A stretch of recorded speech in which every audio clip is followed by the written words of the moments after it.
as Willard and Dibs walks into the building. France ties the game. They tie the they disallowed the goal. They disallowed the goal. Doesn't matter. Griezmann. No, it doesn't matter matter. I know it doesn't matter. France doesn't need it. Tunisia's win isn't going to matter for them either. Australia's up. Won. Yeah, it's all good. It's all good. No doubt. It's all good. Man, everything's up. What's cooking with you? Big day for you yesterday. Did you nap through that transcendent World Cup victory? I woke up for the last 20 minutes of the game. 20 minutes of the game. Tried to squeeze a nap in. It was a little tough because baby Ches wanted to be in the bed. She wanted to watch cartoons. She wouldn't let Papa nap. I was like, I got to get 45 minutes in at least. 45 minutes. Give me 45 minutes. I know. But you slept through the goal. You slept through the goal? Yeah, I watched the highlight. I know you saw the highlight. I just want to know. I watched the last 20 minutes. We didn't get to experience the goal the way you want to experience the goal either. Right. Yeah. Twofold. So the TVs that are on here in the studio are about 5 seconds behind a TV that's out in the common area here at 95.7 The Game. So I saw this more so than Dibs because Dibs, where he's standing, his back is to our control room. I look up, we're having a conversation. Spadone is doing pirouettes in the other room. People are flying around. I'm like, okay, U.S. got the ball just across midfield as far as I'm concerned. I'm like, oh, they scored. We're talking to Tim Kawakami. He then goes, U.S. just scored. And then Dibs and I go, oh, there goes Pulisic into the goal and lays down. So we didn't get to sort of experience it live the same way either. Right. But beautiful goal, and then they just tried to sit on it, which was a little bit nerve-wracking. Well, before he could sit on it, we will talk to Doc Pandya today at 11:30 about pelvic contusions. Your worst pelvic contusion, Joe. Do you recall a time where you had your worst pelvic contusion? Because that's what Christian Pulisic is dealing with. That's true. I don't think I've ever hurt my pelvic area. I have hurt my tailbone, that's for sure. He's had a lot of injuries. Yeah, me too. I mean, when you play sports, Ponte, and instead of commenting, sometimes when you try to actually lock out your 16-year-old, like my 16-year-old Quest at the time, he was about 5'11", now he's 6'2". I thought it would be funny if I'm going to shut the door on you and I'm going to lock you out. So I go to shut the door on Quest. And shut the front door. Dude, no, the back door. Oh, sorry. It's a 4. Little backdoor Joe. Shut the back door, even backdoor little Quest. I tried to, and I lean in on the door, but he leans in harder, and I go flying back onto the back steps. Boom, tailbone, step, and I'm on the step, and I'm like, I'm dying. And Quest, of course, walks up and kind of lords over me like he's Dre Greenlaw. And I'm like, oh, son, no. Why? Dude, Nancy. Why? I was doing Nancy Kerrigan. And Quest is like, you shouldn't have tried to lock me out, dog. And so I raised him in Oakland. Yeah. And so, it was a bad beat for the old man. Dibs. I love the young people. Shut up, Spadoni. It's coming. We had a long conversation this morning about officiating in the NBA. And good night, everybody. No. I want to get to Luka just for a second. No, there's a Luka angle to this. I'm back, Joe. Yeah, there's a Luka angle to this. No, I'm back. I think it's easy, and a lot of people are going to say, oh, the officials suck. There's not enough good ones, blah, blah, blah. I just think it's exhausting, and Luka complains on every single possession. Leads the league in technical fouls. All game, all year. KD. You may be right. It's KD, it's Luka, it's Draymond. They're the big three. He's a great player. Three. No one's denying how great he is. His skill is unbelievable. Right. I'm exhausted watching him. It's an exhausting brand of basketball. Foul hunting, first off, is the style of play. Right. And then the constant yelling at the officials. Like, to me, there's a lack of respect from guys like Luka on every official in the league. Yeah, and it trickles all the way down to youth basketball. I know you coach it, and I ref it, and it's it's a little bit different for me because I have a zero tolerance. And so, Mark knows because his son actually has been my timekeeper. And, at the first sign of any disrespect, we'll go stop sign early.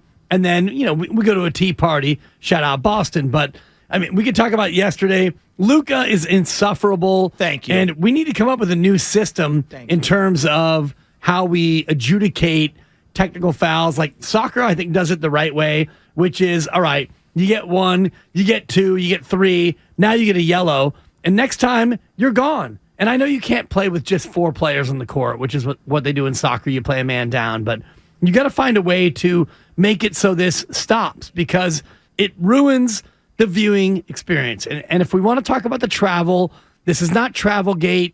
He traveled, but they all travel, and that's the problem. And that's what Mark and I are going to get into. It's the way they're enforcing the rule, all the rules, because they all travel. But why do we call that travel in that moment? That, to me, is the bigger issue. Yeah, I mean, when we talk about this, and this is where the conversation, especially with you, Dibs, has gone in the past, which is you'll bring up the rule book. Oh, I love the rule book. And you know the rule book, and most of us don't. And I'm never. I read the rule book to my 3-month-old baby right, at story time. And I'm never going to read the rule book, because why would I read the rule book? Because no one follows the rule book, which I think is your point. Right. Like, why would we suddenly go, look, here's the rule book, that's a travel, when traveling in the NBA and so many other calls have never been called by the rule book. Well, they follow the rule book when they want to follow the rule book. Which is not okay. Like, I'm not okay with that. I'm with you there. And so it falls into a bunch of different spots, which is, are stars supposed to get better treatment, or should it be consistent? It allows for situations like that, and you would think,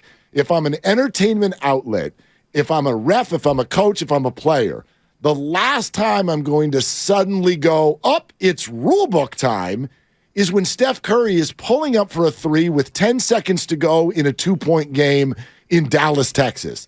That's the stupidest thing I've ever seen in my life, to take that moment away from everybody watching. Yes, it's by the rule book, but when have we ever followed the rule book? So why would you pick, isn't that the last moment you'd pick to be like, oh, now's when I'm going to suddenly follow the rule book? Well, think about it. That's why it's frustrating to me. You go to see Elton John, or you go to see whatever concert you go to, and he misses a note, and you're like, that's a foul. It's like, no, we're going to let that go. Or the better way to say it is, you're at a concert, and everybody's had weed out for the entire 3 hours. Right. And then during the encore, that's legal. Here comes the security bill. I'm sorry, you can't do that here. Yeah. It's, wait a minute, I've been doing it for the last 2 hours. Yeah. Now suddenly you're going to pull out some sort of rule book?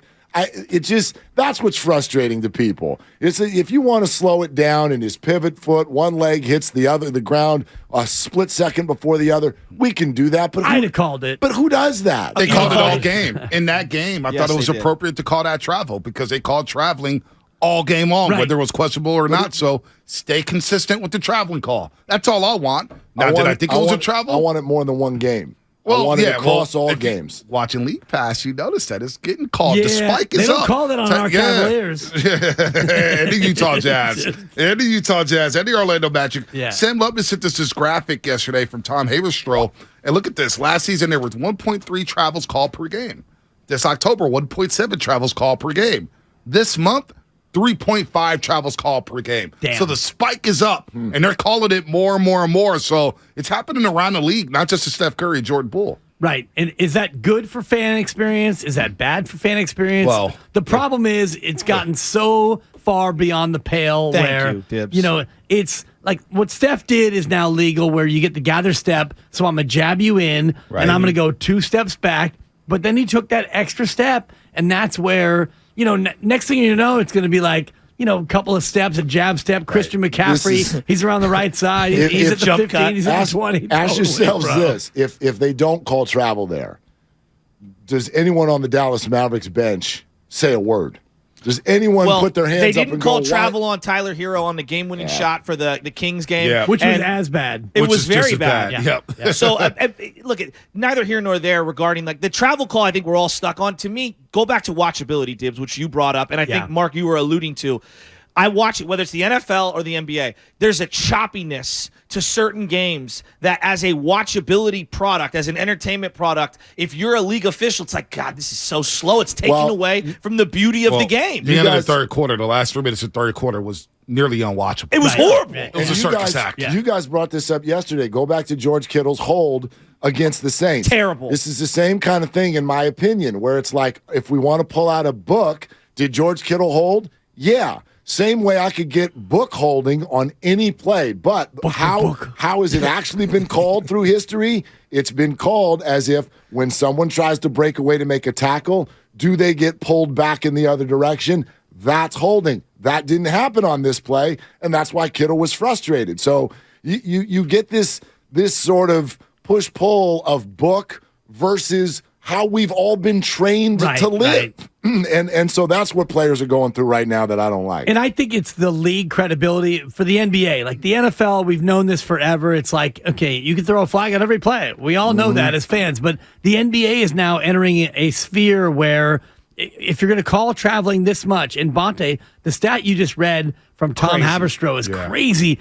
Double in a month, traveling calls are up. And so you could call traveling on virtually, not every play, but you can call traveling 60% of the time. You could call an illegal screen on almost every play. You could call a rebounding foul on every single play. But you don't, and it's all about what you said, Joe, the flow of the game, and that's what we as fans want. We want a nice flow. I'm totally with you. There's my favorite of all the YouTube videos from during the Depression era Warriors. You can Google. This is a segment called Google This. Corey Maggette travels 7 times. Oh yeah. Corey Maggette travels 7 times in one play. Then, after getting the ball picked or misses the shot, hacks the living crud out of the other player. He changes pivot feet 7 times, and nothing is called. That video is awesome. It's insane. It is awesome. Corey Maggette's Warrior trajectory is like my dream trajectory. He got $10 million per and just shut it down. So the Warriors gave him what? 4 years, $40 million, 4 and 40, and nobody in the league was offering him anything. That was the Baron Davis. They were like, "Oh, we got to get this guy. We got to give him $40 million." They lost Nobody Baron. in the league. Yeah, they lost. They Baron, lost Baron, and then they were like, "Oh, we'll take Corey Maggette." Yeah, let's give him $40 million. Oh boy, those are some dark And Ronnie times. Turioff. That whole Clipper team, man, because I was actually working down there at that time. That Darius Miles and Clipper Darryl and Quentin Richardson and Corey Maggette and Elton Brand. Man, everybody thought that, like, whoa, this young group, this is going to be a thing. The jerseys were hot. Yeah, the jerseys were hot. It ended up being about 9 dunks a game and absolutely nothing else. Like Keon Dooling. Thank you. It's so funny you Missouri. Keon. The pride of Missouri. Did you name your son after him? No, but what's so funny is I named my son, and actually I've always given spousal rights to naming children because I have a you carry it, you name it policy. I like that. But my son Keon was named after another Keon at the time, Keon Clark from the Sacramento Kings. Yes, Keon Clark. That's Keon Is with he no in jail Y. right now? Exactly. That's Keon with no Y. My son's not in jail. No, so. Keon Clark is in jail, right? Might be. Yeah, Google Keon Clark. Something happened to him. My son's in Isla Vista in Santa Barbara, so hopefully he's on the straight and narrow. Santa Barbara's beautiful. Joe, at the time, the ex was a huge NBA fan, and the Darius Miles Clippers, that whole team, and the Jailblazers and all that. And something about Keon Clark, my ex had a thing for the lanky, like, stretch fours. Oh. Lamar Odom. Yeah. Stromile Swift?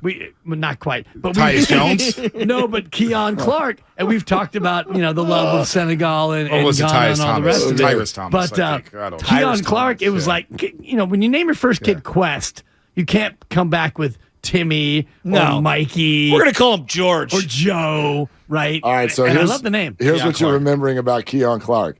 He was given in 2007 in Danville, Illinois, a 2.5-year prison Shout out sentence Danville. Yeah. Black on Hawk, Illinois. drugs and weapons charges. Drugs and weapons. However, an Illinois judge scratched it off like a lotto ticket and gave Scratch and Clark sniff. a chance to defend himself in a new hearing, and then it went away from there. But what you also might be remembering, this is a very recent story that was written where he said, quote, "I never played a game sober." Keon Clark, boy. Sacramento Kings center, confessed he drank alcohol every game during halftime, drinking half a pint to a pint of gin daily, and drank alcohol every game at halftime. Sad. John That is Daly? sad. Drinking half a pint of John Daly? Well, did you ever hear the Ron Artest? They were doing a deep dive on him, and he was saying that he would leave the Chicago Bulls arena, go down the street to the liquor store, get himself one of the small little bottles of Hennessy, and then come back. Like, I know people in my life like that. It's gotten really beyond. Change your That's name to sad. World Peace, and it's all good. What else has J.R. come Smith up? famously went the wrong way looking for Hennessy in no the doubt. NBA Finals. He right? Hennessy. did. He also threw some soup at David Jones. Threw some hot soup. Hey, he's a Jones college said, man, that golfer. soup was hot. He is a good college golfer. He's a good golfer, period. What else? Narad Padya? Doc's Heard on. from him. He only tweets at us. Yeah. He don't even come on our show no more. I know. Sashi. Well, he cheats. I think because he comes on our show, he wants to at least tweet with you guys. That it does feel like he's cheating on everybody all the time. Right. I We'll know. call him out at 11:30. Please do. Sean Salisbury might be on the show. What about this? Dibs brought this up yesterday. I think it's an interesting comment. Did Jordan Poole get paid too soon? I think there's a good conversation to be had. That was a noise that came out of you right there. And we're also going to talk about the whole idea of moral victories because Kyle, our producer, he doesn't always skew negative, but in a loss like last night, normally he would be with me because I was really disappointed in that loss. I'm rubbing off on Kyle. Kuminga. I'm rubbing off on him. You're disappointed? Yes. I felt good about the loss. You shouldn't be losing to Dallas in that spot. You were rested. You're better than Dallas. They have one guy. Okay, but Dallas, Tim Hardaway Jr., Spencer Dinwiddie, they're 8-3 now at home. 9-3 at home. 9-3 at home. They had a 4-game losing streak. They were desperate to get a win. They were fired up. Western Conference Finals rematch. They played well against the Warriors. This Warrior team normally wins those games. It's not a moral victory because none of us believe in that. This is the reigning champ. But I feel good about what the game. It is right. If you look back at the way road games in the NBA are usually losses. That's just a fact. Not for this team. Not for this team. But the Dallas Mavericks at home, let's not call them a great team. They're also not a pushover. And they stink. We can also they don't. Not at home. One guy. 9-3 at home. So when you look at the way the Warriors were losing on the road 2 weeks ago versus what you're watching last night, add in the way Kuminga looked, and I get that this is not a game, no moral victory, but you're not going to come out concerned. You're not going to come out freaked out by any stretch. I will say this, though, about Kyle. What's funny is, you're right, it's not only that I'm rubbing off on him, but it took him 3 texts for us to believe what he was saying was genuine. Exactly. He's like, I'm so encouraged by that loss. And we're like, LOL, sarcasm. He's like, no. I'm encouraged by the loss. Ha, ha, ha, LOL. Yeah, Clay, 5 points. I'm encouraged, too. Well, no. Wiggins, Clay, and Poole went and combined 3 of 18 from the three-point line. And they're right there. I mean, you took an L. Whatever. It's Tuesday in November. Right. And that's what you said. And I'm back to that. Hey, what's crazy? You know what's crazy, Mark? I've never gone through an NBA season in my career where people have been freaking out over the first 20 games of an NBA season. Now, it's unbelievable. Now, granted, you're right, but also there were some metrics that were crazy, like an ex-champion losing their first 8 road games. Right. That was bananas. It's never happened before, so I get it. But the ship has been righted. Right. Is it perfect? No. Does it need to be? No. It's November. I know it's December tomorrow. So that's where I'm back to. Last night, to me, looked like a regular November loss. If the team had been 15-7, we wouldn't care. And they will be that. They will be that. You're right. I'm going to guarantee it right now. 3-game win streak starts right now. It'll be 14-11 when we come back a week from now. I like that, Mark. I like that. Guarantee it. Guarantee. I guarantee back-to-back against the Bulls or Rockets Friday, Saturday. His guarantees have been a little shaky. Not true. The only guarantee was that the 49ers would not be 3-5 going into the bye. That was the only time I used the word guarantee. So 3 straight home games coming up. Chicago, Houston, and then Indiana Monday night, December 5th. Man, Indiana be a tough game. With those 3. Indiana be a tough game. No, Indiana's good. I think Bama's going to beat the Citadel. Hey, league pass Dibley. Hey, this is uneducated basketball fans speaking right now. League pass Indiana 12-8. Playing some good basketball. Tyrese Halliburton, 40 assists last 3 games, no turnovers. Guys are sleeping on the Pacers, man. Well-coached team with Rick Carlisle. I'm not going to let that happen. I'm not going to let you guys do that. Dallas has one guy. Dinwiddie gets thrown out. You got into a late-game scenario and you lost. That one guy is a superstar. He is like... That fadeaway was like Larry Bird-esque in the 4th quarter, late in the game. He exhausts me. Luka is a dominant player, though. He's great. He didn't even play great. He had 41, 12, 12. I want Larry Bird. But the rest of the team had 72. Right. Yeah, exactly. That's fine. I want Larry Bird to come onto the court and just choke out Luka because, that's what the old school guys would do. He's constantly complaining to it's unbecoming. He's so great. I wish he could just play the game a little more. League pass Bonte. That's right. Pacers. Don't disrespect the Pacers. All right, I'm not. You two don't get to leave without. You got to give me more than just a noise with that question, though. Jordan Poole. How you feeling about Jordan Poole? I mean, because can't say. No. Something we talk. It's a yes or no I actually question. discussed this a couple of weeks ago. Actually, we're like, I wonder if he got paid early because of what happened in training camp. What do you think about that? Because I know it's a quick A to B, but to think to me that those conversations didn't start until after he got punched is a little silly. Like, those conversations go for weeks. Yeah. You don't just sit down and be like, so what do you think? $135, $138. Yeah, cool. Yeah. Like, that's not how it works. And we saw all the good things they were saying about Jordan Poole even leading up to that and immediately after the fact. But I'll also go back to, and Dibs knows this, a few months ago, I was constant with, I don't want to pay anybody until after the season. You don't have to. I mean, it's not maybe he wanted to sign the bag to say, you know what, I probably don't want to be here long. And I'm not speaking. I don't know how Jordan Poole's thinking. I think he loves it here. I think he loves the Bay Area. I don't know. But if I'm a player and something like that happens, I'm putting myself in a position, and that happens to me, and I'm saying I'm going to get the money, knowing in the offseason maybe I demand a trade, knowing that I already got the bag and I could go elsewhere at the security bag. I have no idea. Yep. I have no clue. I felt like you had to do it, though. I feel like you had to do it. You have to do it? I think you did. So how does it look if you don't? Wiggins and Poole aren't signed right now. How's it look? And Well, let me jump in here and get Jump in, Joe. No, because I've got some thoughts on this. I get the business aspect of saving a couple of $1 million. Like, let's say, hey, you could have had him for $18 million or $24 million or whatever. Like, I understand that. And normally I'm with you on you don't have to pay anyone 2 years out. They did have to make a decision before October, whatever it was, to lock him up. And then you also have a relationship aspect to this. When Harrison Barnes did not take the money back, he hurt his ankle. He was not the same guy with the chemistry of that team, even though they had a phenomenal year that year. When DeAndre Ayton didn't get paid by his organization, it sent a message to him, and I still feel like something's not right with Phoenix, even though their record is good right now. Like, there's a relationship aspect to this. If you want to be in business long-term with Jordan Poole, okay, so you paid him a couple of extra million more than you would have had you played the season out.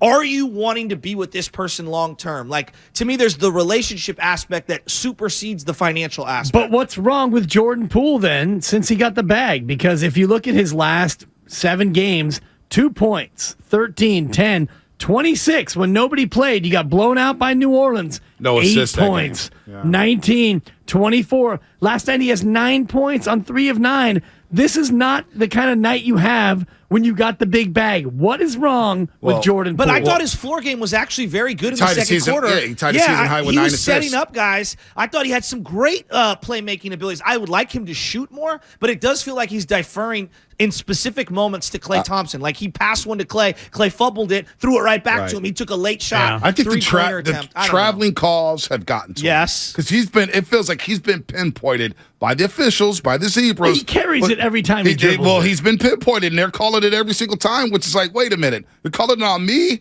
What about the rest of the league? Because everybody else does it, not just me. So he's been called for a traveling call, feels like every single game, twice. I mean, and sometimes they're valid travels. Like yesterday, the first one on the three-point line, he's by himself. For some reason, he shuffles his feet, takes a jump, says, like, dude, what are you doing? Just shoot the three. You know what I mean? But I think it's early. I think he'll be fine. It's early. He'll be fine. And I'll also say this, like you just said, it's been a wobbly couple of months for him for the obvious stuff in training camp, followed by if he feels like he's one of the players that's been targeted by the officiating, doing things in a little bit of a new way. So that's going to all mess with someone's head. But I'll also say this, as a fan base, we have to be careful about tying the bag to his point total because very few people get that bag and then don't even start. Right. So this is a bench player. I know that he gets all the minutes.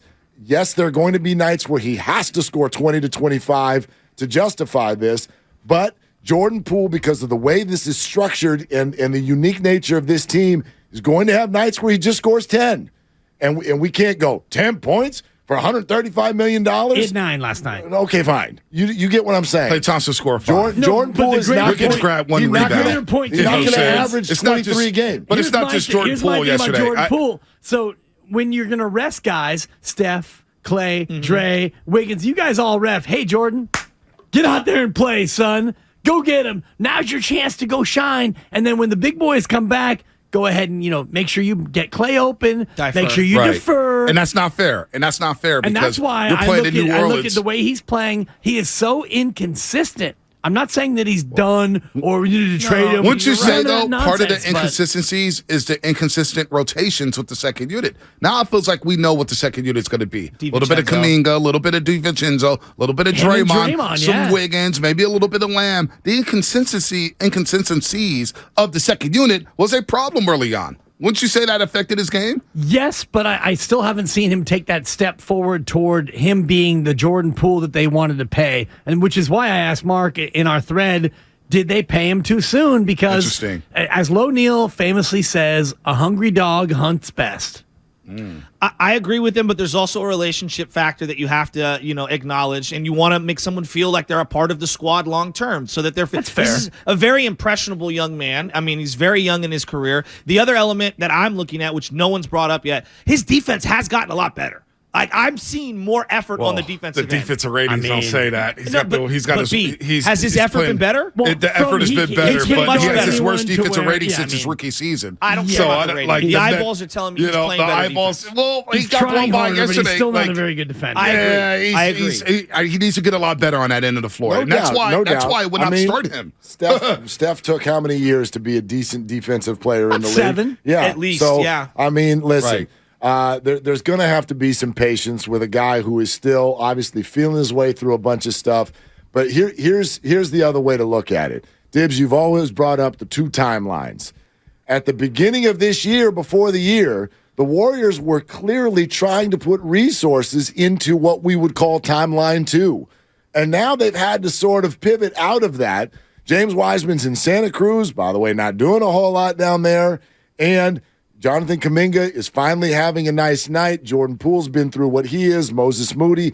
That second timeline has gotten blown up quickly. But that contract was signed back when they were all in on timeline 2. So that's one of the adjustments they can't make. That thing's guaranteed. It's locked. It's not. So did he sign too soon? My answer would be yes. But if you ask it a different way, do I want Jordan Poole on this team for the next 5 years? Also, yes. Absolutely. Also, so how do you get Jordan Poole to be a consistent player on this team? That, to me, is the biggest question. Yeah. All right. Sounds like fun. That's an interesting question. But real fun. Poole, Clay, Wiggins, 3 of 18 combined from the three-point line. They lose by 3. But a moral victory. Hey, you know what? They're playing better. The eyeballs tell me. Not even the more. No, Dallas will be a playoff team. Western Conference final team the season ago. They're not the best team. Nah, they'll be a top 7 team. They're not in the offs. They're in the ends. You want to bet on that? A top 7 team? Yeah. Only the top. No, top 6. Top 6. Excuse me. Top 6. You gonna put your name on it? Absolutely. Let's make this bet off Let's air. make this bet. Let's go. No, we could do it on there. The listeners want to know. The roasters want to know. The roasters want to know. Loser. How about a full rack of diapers? Let's go. I love it. My diapers are more expensive than your diapers now. Are you going Huggies? This bet got dirty. I'm a Pampers guy. You're a Pampers? Oh. We can settle this off. Are we off going Pampers? there. I'm not even sure what we're doing. And it takes I haven't changed a diaper in years, bro. Please, I changed them to Dude, your 2.5 boy's seconds. elbows deep every night at 3 a.m. I'm like part of the pit crew at Sears Point, man. I'll get that tire changed quickly, baby. Dude, come on, man. I change diapers with my baby eyes wipes. closed, Come on, bro. couple baby wipes. Boom, boom, done. Bonte changes his diapers as soon as he finds out where they are. Hon, where do we keep the diapers? Come on, baby. I'm a That's pro, my man. boy. Come on, man. I'm a pro, Dude, shout out baby. Boudreaux's butt paste if you want to endorse me. I got my butt It's paste? the elite butt paste. Don't even sleep on first. Boudreaux's Oh, now. my Yeah, thank you. Spadoni knows. All right, it sounds like we need a diaper challenge one day here in the morning roast. Diaper challenge, Spadoni, Dibs, and Bonte. How about that? I don't sleep on Spadoni. His wife's got him for changing sure. everything. Yeah, she checks in. Yeah. Jade holds He that can do house. it one-handed, huh? He can do it one-handed. All right, Gene guys. hand is strong, no doubt. Have a good one, man. Oh, by the way, did Shaq actually pay his bet to D right? No, he did not. We'll get that done next baseball season. All right.